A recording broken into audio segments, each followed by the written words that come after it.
Hello everyone, welcome to HVS studies. तो दोस्तों, आज की इस वीडियो में एग्जाम एनालिसिस करेंगे SSC GD एग्जाम 2023 का। तो 6 फरवरी 2023 को जो आपकी 4th शिफ्ट हुई है उसमें जो भी क्वेश्चंस पूछे गए हैं आज हम उनको फुल डिटेल में कवर करेंगे। 100% रियल क्वेश्चंस हैं।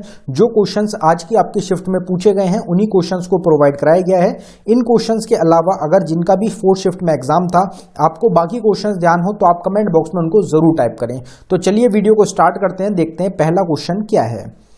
तो आज की शिफ्ट में आपसे पहला क्वेश्चन पूछा गया, what is the chemical formula of marble. Marble का रासायनिक सूत्र क्या होता है। तो इसमें आपका करेक्ट आंसर था CaCO3। CaCO3 केमिकल फॉर्मूला होता है मार्बल का। अगर केमिकल नेम पूछा जाए तो कैल्शियम कार्बोनेट आपका करेक्ट आंसर हो जाएगा। तो इसमें CaCO3 जो था ये आपका करेक्ट आंसर था। यहाँ पे जो हमारा ये क्वेश्चन रहेगा ये केमिकल फॉर्मूला और केमिकल नेम से रिलेटेड एक क्वेश्चन है। तो ये एक टॉपिक रहता है जिसकी सेपरेट वीडियो आपको चैनल पे मिल जाएगी। कुछ रिवीजन के माध्यम से कुछ क्वेश्चंस को यहाँ पे कवर करते हैं। तो सिनेबर या वर्मिलियन का अगर आपसे पूछा जाए केमिकल फॉर्मूला तो HgS होता है, जिसको हम मर्क्यूरिक सल्फाइड के नाम से भी जानते हैं। TNT का होता है C6H2NO2 का होल थ्राइस। CH3 जिसको हम ट्राई नाइट्रो टोल्यून के नाम से भी जानते हैं। टेबल सॉल्ट या फिर कॉमन सॉल्ट का अगर आपसे पूछा जाए तो NaCl इसका फॉर्मूला होता है। सोडियम क्लोराइड इसको हम इसका जो अदर नेम है वो सोडियम क्लोराइड भी होता है। मरकरी को हम Hg का फॉर्मूला रहेगा, जिसको हम क्विक सिल्वर के नाम से भी जानते हैं। हाइड्रोक्लोरिक एसिड का फॉर्मूला HCl होता है, जिसको हम म्यूरेटिक एसिड भी बोलते हैं। मिल्क ऑफ मैग्नीशिया का फॉर्मूला होता है MgOH2, जिसको हम मैग्नीशियम हाइड्रोक्साइड भी बोलते हैं। अगर सिलेक्ट लाइम की बात करी जाए तो CaOH2 इसका फॉर्मूला रहेगा, जिसको हम कैल्शियम हाइड्रोक्साइड के नाम से भी जानते हैं। क्विक लाइम या फिर बंट लाइम का अगर आपसे पूछा जाए तो CaO इसका फॉर्मूला है, कैल्शियम ऑक्साइड के नाम से भी जाना जाता है। ग्रीन विट्रॉल जो होता है इसका फॉर्मूला होता है FeSO4.7H2O, जिसको हम फेरस सल्फेट हेप्टाहाइड्रेट के नाम से भी जानते हैं। CFC12 या फिर फ्रॉन 12 के नाम अगर फॉर्मूला पूछा जाए तो CCl2F2 रहेगा, जिसको हम डाइफ्लोरोमीथेन के नाम से भी हम जानते हैं। अगर ग्लोबल सॉल्ट का आपसे पूछ लिया जाए तो Na2SO4.10H2O इसका फॉर्मूला रहेगा, जिसको हम सोडियम सल्फेट डेकाहाइड्रेट भी बोल सकते हैं। तो ये कुछ इंपॉर्टेंट क्वेश्चन हैं आपका केमिकल फॉर्मूला और केमिकल नेम से रिलेटेड। बाकी इसकी सेपरेट वीडियो आपको चैनल पे मिल जाएगी। हर एक टॉपिक की सेपरेट वीडियो आपको प्रोवाइड कराई जाती है चैनल पे। ऑल स्टैटिक जी के टॉपिक के नाम से एक प्लेलिस्ट है, उसमें आपको हर एक टॉपिक प्रोवाइड कराया गया है। अगला क्वेश्चन देखते हैं। अगला क्वेश्चन आपसे आज की शिफ्ट में पूछा गया, Mirabai Chanu is related to which sports. Mirabai Chanu का संबंध किस खेल से है। तो इसमें आपका करेक्ट आंसर था वेट लिफ्टिंग। तो वेट लिफ्टिंग एक वेट लिफ्टर रहेंगी आपकी मीराबाई चनू। 49 kg में इन्होंने टोक्यो ओलंपिक 2020 में भारत को पहला मेडल सिल्वर मेडल दिलाया था। तो आपको ये याद रखना है, वेट लिफ्टिंग से रिलेटेड रहेंगी। और जो कन्नम मलेश्वरी हैं वो पहली रहेंगी जिन्होंने 2000 में भारत को मेडल दिलाया था। उसके बाद वेट लिफ्टिंग में मीराबाई चनू के द्वारा मेडल दिलाया गया है फीमेल्स में। यहाँ पे प्लेयर्स की बात करी गई है किससे रिलेटेड है, तो स्पोर्ट्स पर्सन की कुछ बात कर लेते हैं। नीरज चोपड़ा आपके एथलीट से रिलेटेड हैं, जेवलिन थ्रो से। रवि कुमार दहिया रेसलिंग से रिलेटेड रहेंगे। लवलीना बोर्गेन बॉक्सिंग से रिलेटेड। PR श्रीजेश आपके हॉकी से रिलेटेड हैं। अवनी लिखारा शूटिंग से रिलेटेड हैं। सुमित अंतिल पैरा एथलीट हैं। Pramod Bhagat badminton para badminton player हैं। कृष्णा नागर भी आपके पैरा बैडमिंटन से रिलेटेड हैं। मनीष नरवाल भी शूटिंग से रिलेटेड रहेंगे। मिथाली राज क्रिकेटर रहेंगी। सुनील छेत्री फुटबॉल से रिलेटेड हैं। और मनप्रीत सिंह हो जाएंगे आपके हॉकी से रिलेटेड। तो ये स्पोर्ट्स पर्सन है जो कि कौन से स्पोर्ट्स से हमारे रिलेटेड हैं, ये क्वेश्चन आपसे पूछा गया है। अगला क्वेश्चन कवर करते हैं। अगले क्वेश्चन पे बढ़ने से पहले हम आपको बताना चाहते हैं स्टैटिक जीके की एक टॉपिक वाइज ई बुक हमारी टीम के द्वारा लॉन्च करी गई है, जो कि सिर्फ आपको 79 रुपीज में प्रोवाइड कराई जा रही है। आप यकीन मानिए इस ई बुक में 19+ टॉपिक्स आपको मिलेंगे और जो ऐसे टॉपिक्स हैं जिनसे आपके हर एग्जाम में कोई ना कोई क्वेश्चन देखने को मिलता है। GD के एग्जाम में भी 7 से 8 क्वेश्चन आपको हर शिफ्ट में मिल रहे हैं इस ई बुक से। गारंटेड क्वेश्चन मिलेंगे। गेम चेंजर ई बुक है। आपके CHSL का एग्जाम की डेट आ चुकी है। CGL का एग्जाम होगा, फिर आपका MTS का एग्जाम है, रेलवे के एग्जाम है। उन सब में 2023 में जितने भी एग्जाम्स हैं सब में आपको मदद मिलेगी। आपको सिर्फ एक बार इसको बाय करना है। ई बुक आपको अवेलेबल कराई गई है बाइलिंगुअल लैंग्वेज में, हिंदी और इंग्लिश दोनों में आपको क्वेश्चंस मिलेंगे। अगर आप इंटरेस्टेड हो तो लिंक डिस्क्रिप्शन में है, आप डिस्क्रिप्शन में जाके बाय कर सकते हैं। पेमेंट करने के बाद अगर आपको फाइल डाउनलोड करने में कुछ भी इशू आता है तो नीचे हमारी जीमेल ID है, आप इस पर डायरेक्टली हमको मेल कर सकते हैं। फिर आपसे क्वेश्चन पूछा गया, which country is the largest democracy in the world. विश्व का सबसे बड़ा लोकतंत्र कौन सा देश है? तो इसमें हमारा करेक्ट आंसर था इंडिया। ये तो बिल्कुल बेसिक क्वेश्चन हो जाता है, सबसे बड़ी डेमोक्रेसी कौन सी कंट्री की है, लोकतंत्र कौन सा है, तो वो भारत रहेगा।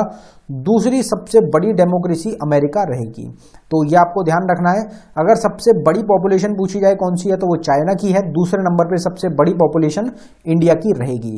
और अगर इंडिया की आपसे ये पूछ ली जाए कि दुनिया की सबसे बड़ी जो पॉपुलेशन है, दुनिया की सबसे बड़ा एरिया में कौन सी कंट्री है, तो उसमें आपका आंसर होगा रशिया। रशिया दुनिया की सबसे बड़ी कंट्री है एरिया में। दूसरे नंबर पे कौन सी आती है? कनाडा। कनाडा दूसरे नंबर पे सबसे बड़ी कंट्री है। तो इसी तरीके से क्वेश्चंस आपसे पूछे जाते हैं, तो वो आपको ध्यान रखने हैं। फिर आपसे एक क्वेश्चन 5 ईयर प्लान से पूछ लिया गया, what was the target growth rate for the 6th 5 year plan? तो छठी पंचवर्षीय योजना के लिए लक्षित विकास दर क्या था? तो इसमें आपका करेक्ट आंसर था 5.2%। 5.2% का टारगेट ग्रोथ रेट रखा गया था 6th 5 ईयर प्लान में, और जो अचीव किया गया था वो किया गया था 5.7%। मतलब ये एक सक्सेसफुल आपका 5 ईयर प्लान रहा था। 1980 से लेके 1985 तक का ये आपका प्लान रहेगा।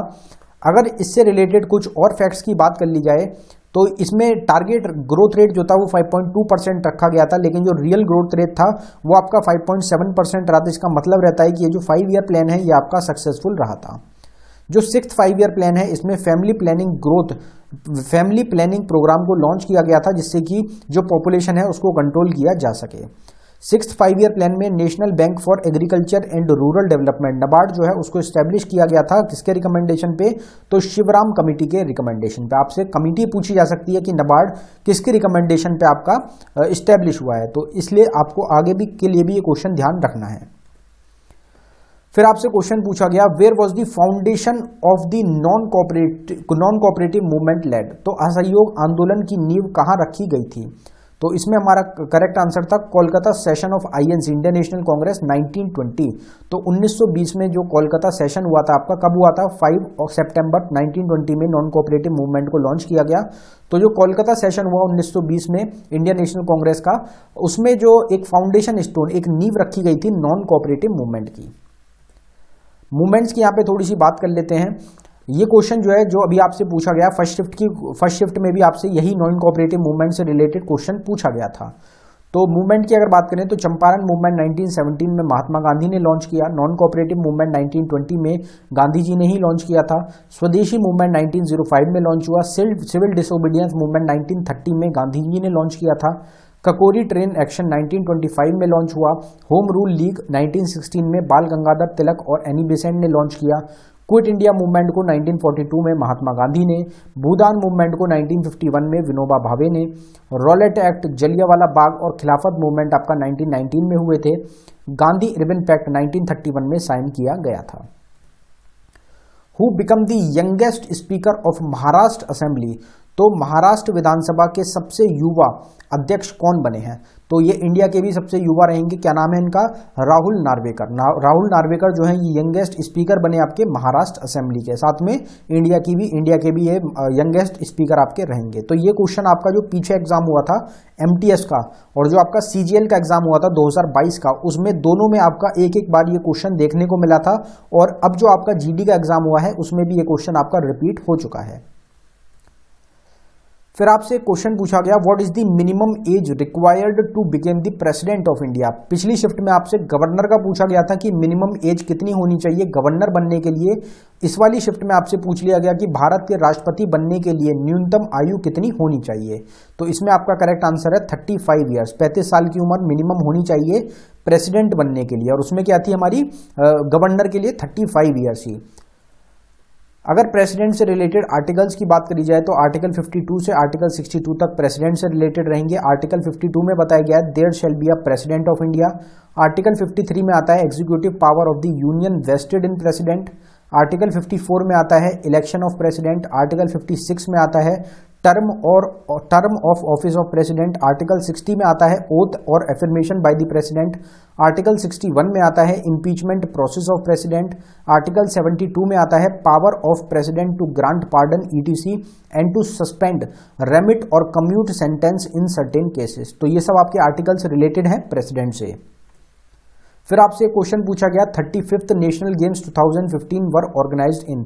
ये क्वेश्चन भी रिपीटेड क्वेश्चन है, ऑलरेडी आपके जीडी के एग्जाम में पूछा जा चुका है कि 35वें राष्ट्रीय खेल 2015 का आयोजन कहाँ हुआ था। तो इसमें आपका करेक्ट आंसर था केरला। केरला में ऑर्गेनाइज किया गया। जो पहली रैंक रही जिसके द्वारा जीता गया वो सर्विसेज के द्वारा जीता गया, और इसमें दूसरी रैंक भी आपकी केरला की ही रही थी।